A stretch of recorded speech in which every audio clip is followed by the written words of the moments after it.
So complex जो है, coordination chemistry का रिवीजन हम कर रहे हैं कि कॉम्प्लेक्स होता क्या है। मैं फिर कह रहा हूं, कॉम्प्लेक्स होता है जो स्क्वायर ब्रैकेट पार्ट होता है उसको हम कॉम्प्लेक्स बोलते हैं। जैसे ये पार्ट है, स्क्वायर ब्रैकेट पार्ट है।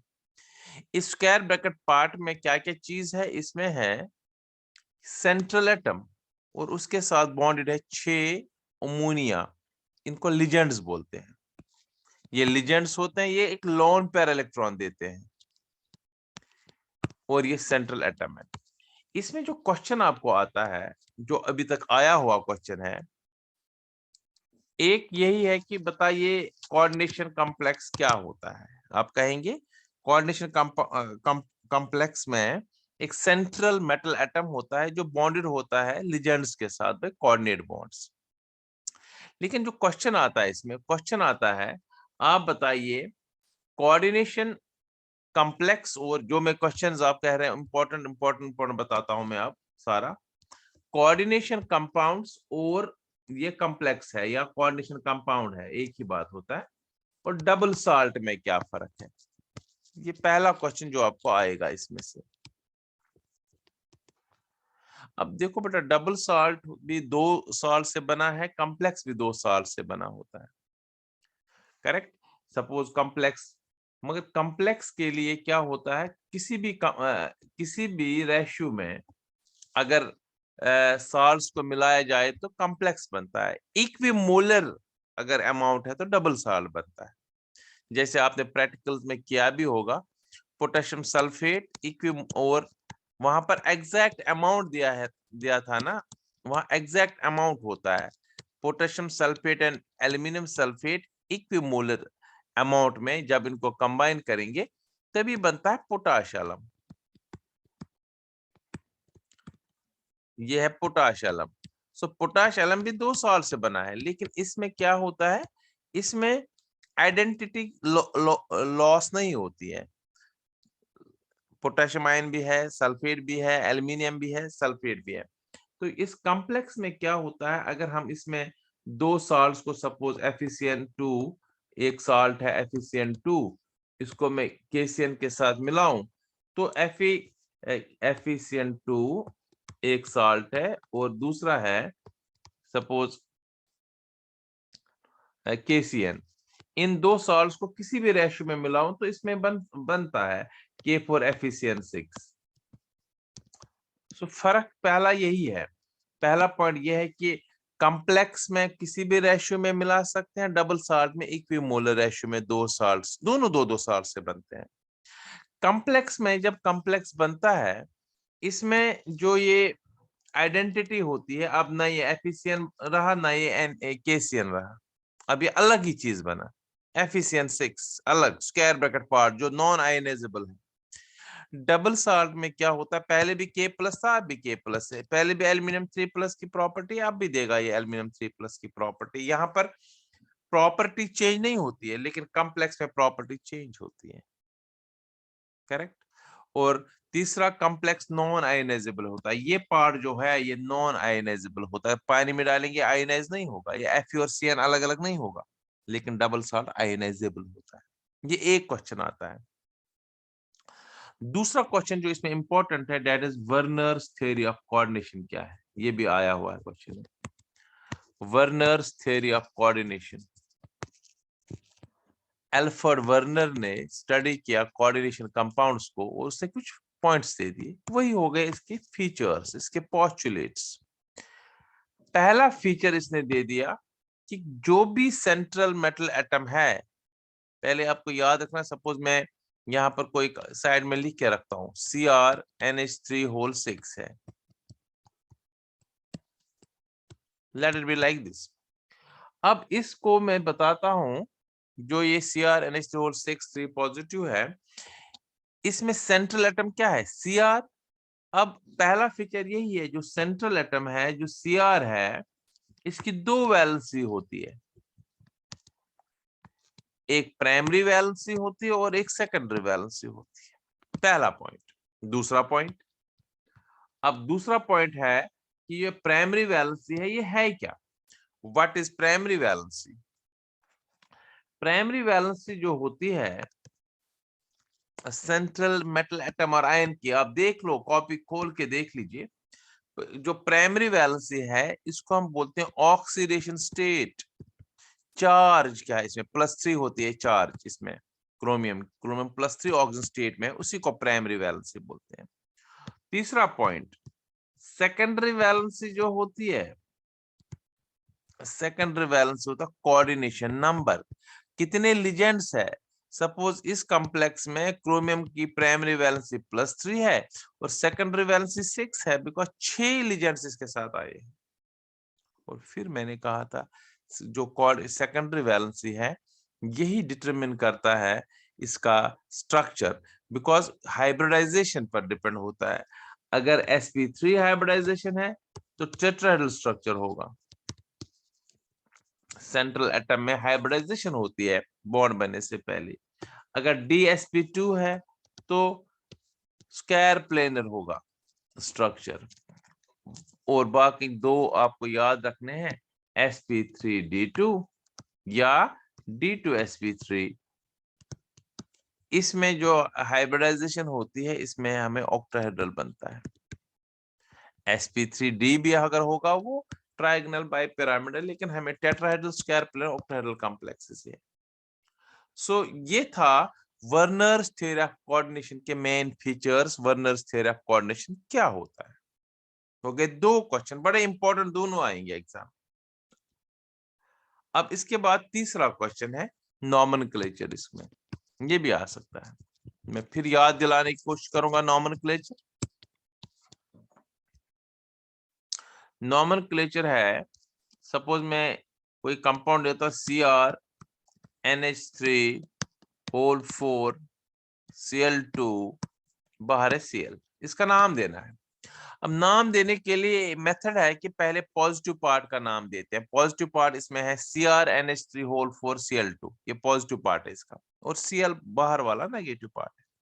पहला ये पॉजिटिव है, नेगेटिव, तभी तो +1 ही है, तभी तो एक Cl है। अगर ये +2 होता तो 2 Cl होते, +3 होता 3 होते।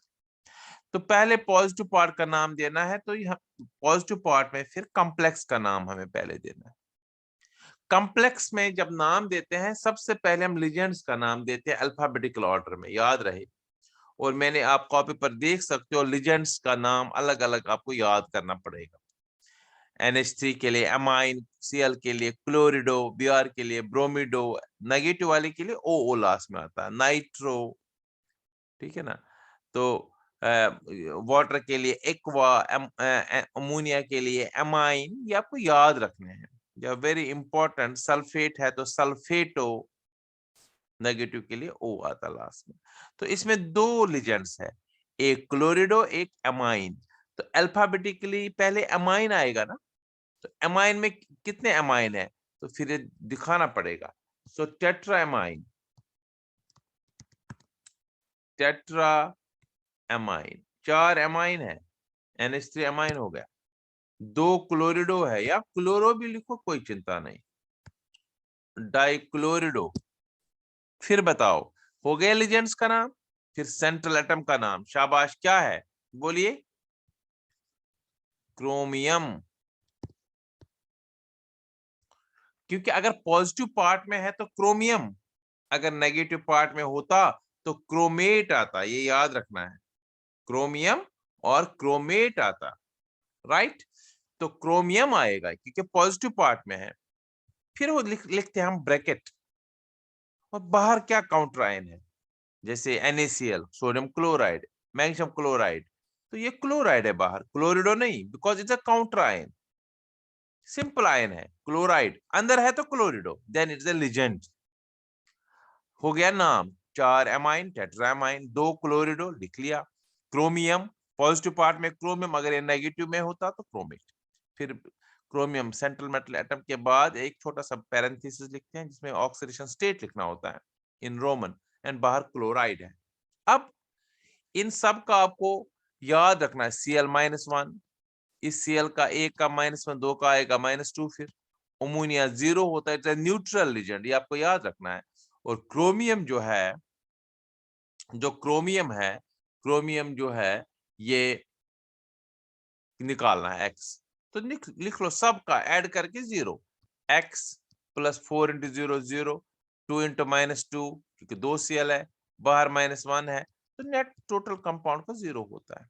तो x - 3 इक्वल 0, x इक्वल +3। इसी 3 को हम रोमन न्यूमरल्स में यहाँ लिखेंगे। ये होगा इसका नॉमेनक्लेचर। एक दो और दे देंगे प्रैक्टिस के लिए। सपोज मैं एक और लिखता हूं, K4 FeCN6, K4 FeCN6। अब इसका बताएंगे हम नाम। अब बताइए जरा जरा दिया आप ही बताओ, इसमें पॉजिटिव पार्ट है पोटेशियम, नेगेटिव पार्ट है इसका कॉम्प्लेक्स। तो पहले पॉजिटिव पार्ट का देते हैं। तो पॉजिटिव पार्ट में क्या लिखेंगे नाम इसका, कौन सा? पोटेशियम। Good, potassium. 4 बार नहीं, क्योंकि काउंटर आए नहीं, 5 भी हो सकता है, 3 भी हो सकता है, 1 भी हो सकता है। हो गया पोटेशियम, बहुत अच्छा। अब हम दे देंगे दूसरे पार्ट का नाम जो कॉम्प्लेक्स है। बताओ क्या है कॉम्प्लेक्स का नाम? शाबाश। पहले लिजेंड का नाम दे देंगे। कितने साइनडो है? 6। हाँ, तो हेक्सा लिखेंगे। 5 होते थे पेंटा, 4 होते तो टेट्रा, 3 होते तो ट्राई, 2 होते हैं तो डाई। तो यहाँ लिखेंगे हेक्सा। ऑन कर लो वीडियो, कोई चिंता नहीं, आप क्यों डरते हो? वीडियो ऑन कर लो आज। हेक्सासाइनिडो या हेक्सासाइनो भी लिख सकते हैं, नो प्रॉब्लम। फिर बताओ क्या आएगा? फिर तो आयरन का नाम, Fe का नाम। अगर पॉजिटिव पार्ट में होता, पहले पार्ट में होता तो आयरन लिखते। अगर सेकंड पार्ट में, नेगेटिव पार्ट में होता, हमने कहा है फिर 8 लगता है अपना इसका Latin name, that is ferret. तो ये हम बता चुके हैं, ये आपको कॉपी पर देखना पड़ेगा। लिख चुके हैं फेरेट और ब्रैकेट। सो पोटेशियम हेक्सासाइनिडो, फेरेट और ब्रैकेट। अब ब्रैकेट में लिखेंगे ऑक्सीडेशन स्टेट कैसे? पोटेशियम का +1। अब आप बताएंगे हमें कैसे पता चलेगा? ये तो पता है, 11 से ही कर रहे हैं हम। अल्कली मेटल्स का +1 होता है। आयरन का निकालना है, Cn-1 लिजेंड लिखा हुआ है। अब कर लो ऐड, 4 इंटू +1 +4। ये रफ में भी कर सकते हो, +x - 6 इक्वल 0। सो x - 2 इक्वल 0, x इक्वल +2। तो यहाँ 2 लिखेंगे, 1 और 1। ये होगा इसका नाम, पोटेशियम हेक्सासाइनिडो, फेरेट सेकंड। नॉर्मल है, कोई मुश्किल नहीं है। एक और देते हैं फाइनल में, इसका नाम दे देंगे आप, Cu,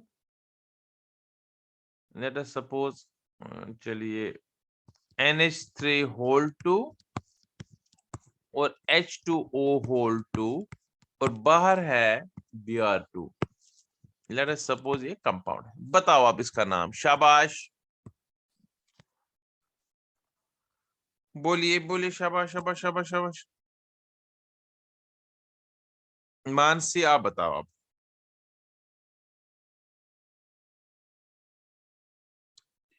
ये है ना पॉजिटिव पार्ट का नाम पहले दे देंगे ना, पॉजिटिव पार्ट का, स्क्वायर ब्रैकेट पार्ट का, इसमें पहले लिजेंड्स का नाम देते हैं हमें हमेशा। बताओ क्या क्या लिजेंड है? ये अब याद होना चाहिए। एक ये है एमाइन, और वाटर के बदले एक्वा। ये तो याद करना ही पड़ेगा, इसके और कोई चारा नहीं है। ये कॉपी पर लिखा हुआ होगा, एक्वा, एमाइन, एक्वा। अब बताओ पहले कौन आएगा? MnOPQ। हाँ, एमाइन। कितने एमाइन है? डाई। शाबाश, तो डायमाइन लिखेंगे। इसी के साथ फिर क्या लिखेंगे?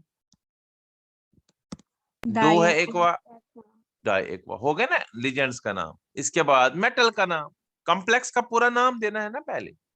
अब Cu कॉपर लिखेंगे या क्यूपरेट लिखेंगे? ये पॉजिटिव पार्ट है या नेगेटिव पार्ट है? पहले पार्ट में है या दूसरे पार्ट में है?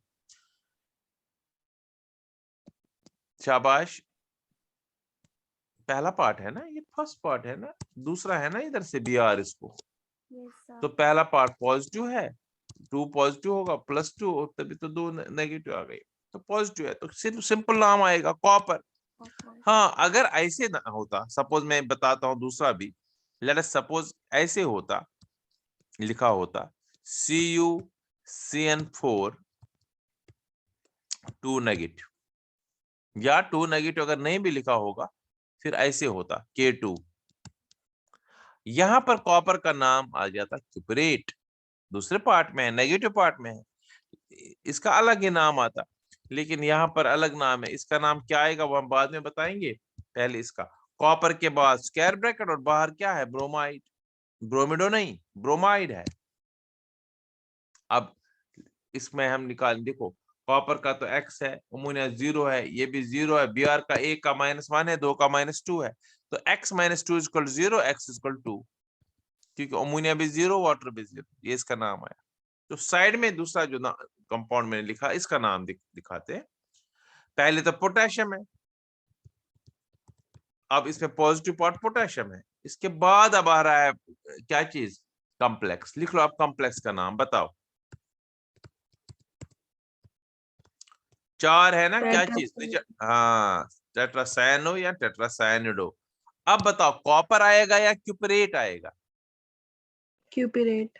यस, अब क्यूपरेट आएगा क्योंकि नेगेटिव पार्ट है दूसरे पार्ट पे। अब क्यूपरेट के बाद ये छोटा ब्रैकेट, ठीक है तो 2 यहाँ पर भी कॉपर जिंक 2 ही होगा। देखो कैसे, एक्स ये +1 ये -1 कर लो ऐड, +2 + x - 4 = 0, क्योंकि 4 है यहाँ पर सी, x - 2 = 0, x = 2, वही 2 यहाँ पर लिख लिया। ये था बेटा नॉमेनक्लेचर से रिलेटेड, करेक्ट। ये तीसरा क्वेश्चन जो इसमें आता है, और फोर्थ क्वेश्चन जो इंपॉर्टेंट है जो आता है चैप्टर में, दैट इज आइसोमेरिज्म। आइसोमेरिज्म तो आपको पता ही है, मैंने कहा भी था। आइसोमेरिज्म में क्या होता है, आइसोमेरिज्म में compounds having same molecular formula but different structures or arrangement of ligands in space different होता है। तो मेन चीज है अभी पहला स्ट्रक्चरल आइसोमेरिज्म की बात में करता हूं। अब देखेंगे आप स्ट्रक्चरल आइसोमेरिज्म जो है, स्ट्रक्चरल आइसोमेरिज्म में क्या होता है कि स्ट्रक्चर डिफरेंट होता है, लिजेंड्स अंदर बाहर होते हैं, या स्ट्रक्चर डिफरेंट होता है, नाम डिफरेंट आएगा। देख लो मैं कुछ एग्जांपल देता हूं, एग्जांपल के बेस पर समझाता हूं आज। सपोज मैं एक कंपाउंड ले लूंगा CrNH3 5, एक मिनट, NH3 मतलब आप यहाँ लिख लो कोई बात, NH3 5Br SO4, इसका नाम बताएंगे जल्दी से जल्दी, शाबाश। पेंटामाइन, ब्रोमिडो, क्रोमियम, ब्रैकेट और सल्फेट बाहर, करेक्ट। अब इसी का एक दूसरा कंपाउंड में ले लूंगा CrNH3 5SO4 और बाहर Br। अब देखो बेटा, अगर ये इन दोनों को मैं पानी में डालूं, एक सल्फेट आयन देगा ना, क्योंकि बाहर काउंटर आयन तो देगा ही देगा, स्क्वायर ब्रैकेट पार्ट तो आयोनाइजेबल होता नहीं है, तो एक देगा सल्फेट आयन एक्वस सॉल्यूशन, एक देगा Br नेगेटिव एक्वस सॉल्यूशन, तो डिफरेंट आयन्स दे दिए, इसलिए इन आइसोमर्स को बोलते हैं आयोनाइजेशन आइसोमर्स।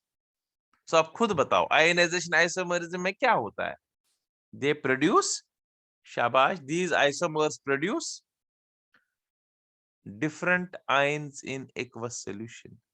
पहले वाले ने सल्फेट दे दिया और दूसरे वाले ने Br नेगेटिव दे दिया, समझ आया? देखो ना, मॉलिक्यूलर फॉर्मूला सेम है ना, दोनों में Cr एक है, अमोनिया 5 है, सल्फेट एक है, Br एक है, लेकिन एक में Br लिजेंड है, दूसरे में Br काउंटर आयन है, यही फर्क है। एक में सल्फेट काउंटर आयन है, दूसरे में सल्फेट लिजेंड है। ऐसे आइसोमर्स को क्या बोलते हैं? ये पहला टाइप था बेटा, आयोनाइजेशन आइसोमर्स, करेक्ट। सो आयोनाइजेशन आइसोमेरिज्म में they give different ions in aqueous solution. They are found by the exchange of ligands within and outside the coordination sphere. Sulphate यहाँ अंदर जाएगा, Br बाहर जाएगा, तभी ये पॉसिबिलिटी होती है। हो गया पहला टाइप। अब दूसरा मैं एग्जांपल पहले देता हूं। Let us take again same CrNH3 5, मैं ऐसे लिख रहा हूं NO2, बाकी सेम है बाहर, जैसे यहां पर था 2 Cl2, कुछ भी लिखो, Br2 SO4 जो मर्जी। अब मैं एक और बता रहा हूं सेम CrNH3 होल 5। देखो ONO जो पहला एटम होता है ना लिगेंड का, वही होता है एक्चुअल में डोनर। अब इन दोनों में आप बता सकते हो ना, इन दोनों में कोई मॉलिक्यूलर फॉर्मूला में कोई फर्क है क्या? एक CrCr, 5 अमोनिया दोनों में, NO2 दोनों में, और 2 ClCl भी दोनों में, राइट? ठीक है ना? लेकिन फर्क कहां पर है? नाम दोनों का डिफरेंट है। इधर N से बॉन्डिंग है, इधर O से बॉन्डिंग है। करेक्ट? पहले वाले को नाइट्रो N लिखो, दूसरे वाले को नाइट्रो O लिखो नाम में, होगा। तो इसको बोलते हैं लिंकेज आइसोमेरिज्म। ये दूसरा टाइप है, लिंकेज आइसोमेरिज्म। लेकिन याद रहे, लिंकेज आइसोमेरिज्म के लिए ऐसे लिजेंड्स का होना जरूरी है जो एम्बिडेंटेट है। क्या है? एम्बिडेंटेट। ऐसे लिजेंड्स होते हैं जो डिफरेंट एटम्स के साथ डोनेट कर सकते हैं, एन के साथ भी, ओ के साथ, CN C के साथ भी, N के साथ, SCN S के साथ भी, N के साथ। इनको लिंकेज आइसोमर्स बोलते हैं, और इस टाइप ऑफ आइसोमेरिज्म को बोलते हैं linkage isomerism. Correct? This type of isomerism जो these isomers are present, yeah, this type of isomerism is present due to the presence of ambidentate ligands which can donate electrons to different atoms. अब तीसरा है hydrate isomerism. Suppose एक compound है Cr, मैं बताता हूं, H2O whole 6, या ऐसे मैं बताता हूं, ये आता भी एग्जाम में, एंट्रेंस में बहुत बार आया हुआ है। CrCl3 6 water. इसको हम 3 आइसोमर्स में दिखा सकते हैं। देखो कैसे, Cr H2O होल 6, 6 के 6 लिगेंड्स, और Cl दूसरा। सो वाटर यहां पर काम करता है एज लिगेंड भी, और बाहर भी आ सकता है वाटर। सो इसलिए एक वाटर और एक, इसके 3 हाइड्रेट आइसोमर्स इनको हम कहते हैं। जब पानी बाहर आएगा, बार बार बाहर आ जाएगा, तो Cl और 2 टाइम्स वाटर। सो 3 इसमें क्या है? इनको कहते हैं हाइड्रेट आइसोमर्स या सॉल्वेट आइसोमर्स। का नाम, पहले का नाम हेक्सा एक्वा क्रोमियम 3 क्लोराइड, दूसरे का पेंटा एक्वा क्लोरिडो क्रोमियम 3 क्लोराइड, मोनोहाइड्रेट भी लिख सकते हो, नहीं भी लिखोगे जरूरत नहीं है। तीसरे का नाम tetra aqua डाइक्लोरिडो chromium 3 chloride, dihydrate, नहीं भी लिखोगे डाइहाइड्रेट, जरूरत नहीं है।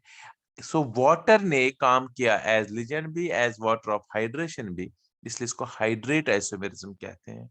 और बेटा लास्ट जो आइसोमेरिज्म है वो इसमें है, that is known as coordination isomerism.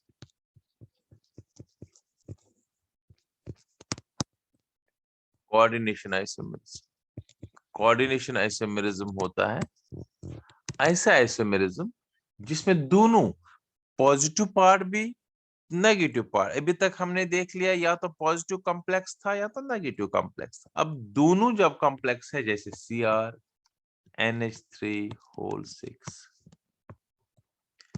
FeCN whole 6, मगर ये याद रहे आपको कि पहला पार्ट होता है पॉजिटिव, दूसरा नेगेटिव हमेशा। सो पहले पार्ट में न्यूट्रल लिगेंड होना चाहिए, दूसरे में नेगेटिव लिगेंड होना चाहिए नॉर्मली, तभी तो पॉजिटिव नेगेटिव आ जाएगा। Amine is neutral, CN is negative ligand, इसलिए दूसरा पार्ट नेगेटिव आ रहा है, पहला पार्ट पॉजिटिव आएगा। अब इसका आइसोमर बनाना है, तो देखो इसका आइसोमर हम ऐसे बनाएंगे, लिजेंड्स एक्सचेंज करेंगे। Cr के साथ लगाएंगे CN, Fe के साथ डालेंगे अमोनिया। लेकिन मैंने कहा ना पहला पार्ट होना चाहिए जहां न्यूट्रल लिजेंड है, तो हम पहले पार्ट फिर Fe वाला लिखेंगे, पॉजिटिव पहले लिखा जाता है, Cr के साथ CN आएगा। एक्सचेंज असल में लिजेंड्स होते हैं, सेंट्रल मैटर में तो अपनी जगह पर है, लेकिन लिखना पहले पॉजिटिव पार्ट है। देखो बेटा, coordination isomerism is possible in complexes having both cationic and anionic, जिसमें cationic भी complex है और anionic भी complex है। दोनों कॉम्प्लेक्स होंगे तभी ये आइसोमेरिज्म पॉसिबल होता है। तो these isomers are formed due to exchange of ligands within the two coordination spheres। ये एक coordination sphere, ये दूसरा coordination sphere। CN गया CR के साथ, अमोनिया गया Fe के साथ। हाँ वो अलग बात है, मैंने पहले पॉजिटिव से लिखा, लिखना भी पॉजिटिव है, पहले पॉजिटिव पार्ट आना चाहिए। इनका नाम भी अगर मैं दे दूं, नाम पहले का आएगा हेक्सामाइन क्रोमियम ब्रैकेट और फिर आएगा हेक्सासाइनिडोफिरेट, क्योंकि दूसरा पार्ट है, नेगेटिव पार्ट है और ब्रैकेट। तो फिर 3 आएगा दोनों का, हेक्सामाइन आयरन थर्ड और ये वाले दूसरे वाले का हेक्सासाइनिडोक्रोमेट थर्ड। ये था इंपॉर्टेंट आइसोमेरिज्म, दैट इज इसको क्या बोलते हैं, ये था स्ट्रक्चरल आइसोमेरिज्म, राइट। बताऊंगा नेक्स्ट है इसमें जो ज्योमेट्रिकल आइसोमेरिज्म होता है ना, थोड़ा सा बताऊंगा ज्योमेट्रिकल आइसोमेरिज्म।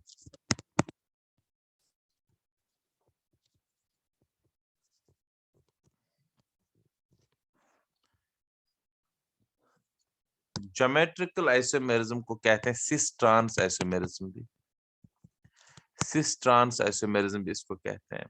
अब हमें पता है कि cis means together, trans means opposite. अगर हम स्टार्ट करें ज्योमेट्रिकल आइसोमेरिज्म के एग्जांपल्स, ये तो इजी है। When ligands are adjacent to each other it is known as cis, when they are opposite to each other around the central atom it's known as trans isomerism. लेकिन examples हमने देखी, examples से समझ आ जाएगा। देखो examples में दो होते हैं, coordination number 4 and coordination number 6।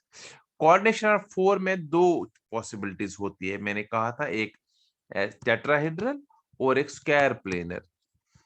देखो टेट्राहेड्रल में ये पॉसिबल नहीं होता है, ये क्वेश्चन आता भी है सीबीएसई में, why is geometrical isomerism not possible in tetrahedral complexes. उसका रीजन है टेट्राहेड्रल अगर हम ले लें मेटल, उसमें कोई अपोजिट पोजीशन है ही नहीं, सारे सिस है with respect to each other, इसमें अपोजिट नहीं होता है। हाँ जो अब कोऑर्डिनेशन में स्क्वायर प्लेनर है इसमें पॉसिबल है, बिकॉज स्क्वायर प्लेनर में हम डाल सकते हैं, ये स्क्वायर प्लेनर है सपोज, ये आउटर है इमेजिनरी लाइंस, इससे कोई मतलब नहीं है, असली लाइंस है, सेंट्रल में मेटल है, कोई भी मेटल लेते हैं, सपोज जिंक लेता हूं मैं, 1 2 3 और 4, अगर ऐसे Cl2 डाल रहा हूं, अगर ऐसे अमोनिया 2 डाल रहा हूं, तो ये बन गया स्क्वायर प्लेनर कॉम्प्लेक्स, ठीक है ना। तो इस कोई चार्ज नहीं है, इस थोड़ा सा ऐसे लिखते हैं हम, अगर चार्ज होती तो यहाँ 2 + 3 + जो भी है आप लिखते हैं। तो ये कॉम्प्लेक्स जो है स्क्वायर प्लेनर में, देखो ये हमारा सिस वाला है, because similar ligands are together, they are cis with together with respect to each other, adjacent with respect to each other। और इसी का ये cis आइसोमर है, और इसी का ट्रांस आइसोमर बनाने के लिए आएगा, तो आप इसी का फटाफट ट्रांस आइसोमर बनाएंगे अपोजिट पोजीशन पर, तो ये बड़ा इजी भी है। तो क्या करेंगे, हम जिंक को बीच में रखेंगे, एक Cl यहाँ एक Cl यहाँ। एक एग्जाम्पल स्टेट बोर्ड में तो काफी है, इतना एक एग्जाम्पल दे देंगे और सिर्फ लिखेंगे सिस और ट्रांस आइसोमर होते क्या है। सिस आइसोमर्स ये ट्रांस है, इन सिस isomers similar ligands are placed adjacent to each other, and trans isomers similar ligands are placed opposite to each other। ये होगा स्क्वायर। अब इसमें octahedral, octahedral complexes, octahedral complexes, octahedral complex में आपको पता पहले होना चाहिए ऑक्टाहेड्रल कॉम्प्लेक्स अगर हम बनाएंगे तो कैसे बनाएंगे, इसमें कैसे आ सकता है, ऐसे आपको इसमें याद रखना है। ऑक्टाहेड्रल कॉम्प्लेक्स में दो पॉसिबिलिटी, सब सीआर मैंने यहाँ डाल के रखा, एक तो ये ऑक्टाहेड्रल कॉम्प्लेक्स है ऐसे। अब इस ऑक्टाहेड्रल कॉम्प्लेक्स में अगर मैं ऐसे ले लूं, कम से कम ऐसे होना चाहिए स्ट्रक्चर NH3 4 Cl2। ये Cl2 जो है ये डिटरमिन करेगा कि ये सिस है या ट्रांस है। दो होने चाहिए कम से कम, क्योंकि 6 में तो 3 होंगे तो फिर हम नहीं दिखा सकते, फिर तो अलग है फैक एंड मैर, वो मैंने एडिशनल बताया भी था। लेकिन यहाँ पर दो है, सिमिलर, हाँ फिर तो आएगा। 2 Cl को रखो इधर तो हो गया सिस, अगर इन्हीं दो को अपोजिट रखते हो गया ट्रांस, सिंपल है। तो मैंने अभी सिस बना दिया और ये 4, ये सिस आइसोमर है, इधर प्लस लिखेंगे। और इसी का ट्रांस आइसोमर अगर मैं ये बनाने के लिए आ जाए, सेम ऐसे ही बनाऊंगा, क्रोमियम बीच में 1 2 3 4 5 और 6, लेकिन ट्रांस में रख लो, एक Cl यहाँ रख लो, एक Cl यहाँ, या एक Cl यहाँ, एक Cl यहाँ, या एक Cl यहाँ, एक Cl यहाँ, अपोजिट रखने हैं। बाकी जगहों पर अमोनिया, क्योंकि अमोनिया 4 है तो वो सिस भी रहेंगे, ट्रांस भी रहेंगे, इसलिए वो डिटरमिन नहीं कर सकता है सिस है या ट्रांस है, इससे पता चलेगा Cl से ये ट्रांस है। और एक होता है ऐसे लिजेंड्स जो आपको पता है, ऐसे बाइडेंटेट लिजेंड्स होते हैं, नॉर्मली उन्हीं में आ जाता है, जैसे CrEn2Cl2, ये बड़ा इंपॉर्टेंट कॉम्प्लेक्स है, इसमें ऑप्टिकल आइसोमेरिज्म भी होता है, ये देख लीजिए। फिर बीच में Cr 1 2 3 और 4 5 और 6, क्योंकि En होता है बाइडेंटेट, तो 2 2 4 हो गए, 2 हो गए Cl की 6। अब इसमें देखो यहाँ पर ये En 2 के बीच में, ये En हो गया सिस, और Cl2 भी सिस ही है। अब इसी का ट्रांस बनाना है तो एन अपोजिट पोजीशन में, या Cl अपोजिट पोजीशन में डाल दो, ऑटोमेटिकली एक को अपोजिट पोजीशन में डालेंगे दूसरा ऑटोमेटिकली आएगा ही आएगा, जैसे यहाँ En और यहाँ En डाल दिया अपोजिट, Cl भी अपोजिट डाल दिया, तो ये ट्रांस हो गया, ये सिस हो गया। ये था सिस एंड ट्रांस आइसोमर के बारे में। इन सिस isomers ligands are placed adjacent, similar ligands are placed adjacent to each other, while as in trans isomer they are placed opposite to each other. अब स्टेट बोर्ड में एक question और भी आता है, बताइए इसके यूजेस क्या है एनालिटिकल केमिस्ट्री में। एनालिसिस में बहुत सारे कंपाउंड्स को हम जैसे निकल को करना है DMG डालेंगे, वो इसके साथ कॉम्प्लेक्स बनाता है, आयरन को करेंगे, ये कॉपर को करेंगे तो अमोनिया के साथ वो कॉम्प्लेक्स बनाता है, तो हम साल्ट एनालिसिस में इसका यूज करते हैं, इसको कहते हैं एनालिटिकल, इसकी एनालिटिकल केमिस्ट्री में इसकी एप्लीकेशन। और दूसरी है बायोलॉजिकल में या मेडिसिन में। बायोलॉजिकल मतलब क्लोरोफिल, जो ग्रीन कलरिंग मैटर है प्लांट्स का, is a coordination compound of magnesium. Haemoglobin जो बड़ा इंपॉर्टेंट है, oxygen carrier in the blood है, it also it's a coordination complex of Fe2। तो मेडिसिन में जैसे हम यूज कर सकते हैं विटामिन B12 साइनोकोबालामीन, वो है कोऑर्डिनेशन कॉम्प्लेक्स ऑफ कोबाल्ट 3। तो ये हो गए, या कुछ मेडिसिन है जो हम सिरप्स है एटसेट्रा जो बायोलॉजिकल मेडिसिन में हम यूज कर सकते हैं। तो बाकी कैटलिस्ट में भी यूज है, फोटोग्राफी में भी यूज है, वो तो करेंगे। ये था पूरा रिवीजन इस चैप्टर का, मेन जो है जो आपको आ सकता है।